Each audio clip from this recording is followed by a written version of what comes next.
मला फक्त एवढं सांगा, कसा काळ होता तो 75चा? काय त्या काळात तुम्ही किती संघर्ष केलात? तो काळ असा होता का टायमाला काही वस्तू पण मिळत नव्हती.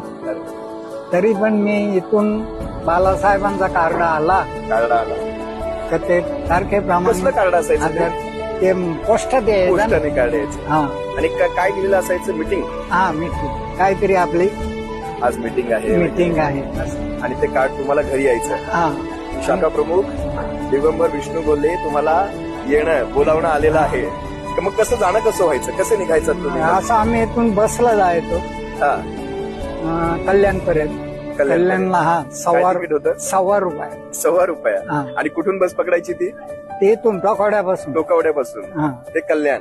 कल्याण. आणि तिथून पुढे आणि तिथून ट्रेनला जायचा तर 6 तिकीट होत. 6 आणि तिकीट. हा आणि तिथून उतरून दादरला उतरलो ना हा तर मग तिथून पायी जा पाय पाय जायचं. का तर बाळासाहेबांनी बोलवलंय बोलवलं.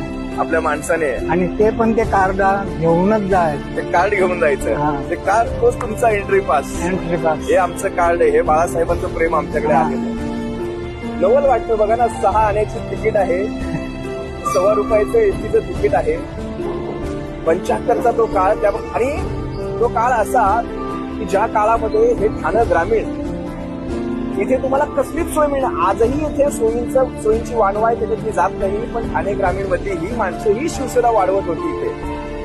काय म्हणायचे बाळासाहेब? तुम्ही कसे बसायचं बाळासाहेबांच्या बाजूला? बाळासाहेब असे सामने बसले ना, हा. आम्ही असं समोर बसलो समोरासमोर. आणि मग जी काही बातचीत आपल्याला करायची हा. ती बाळासाहेब आपल्याला सांगायचे. सरळ सरळ हा, समोरासमोर मग ते सांगायचे. आपण आपला ओरडायचे का हो कधी? नाही ओरडणं कधीच नाही. सरळ सांगणं फक्त.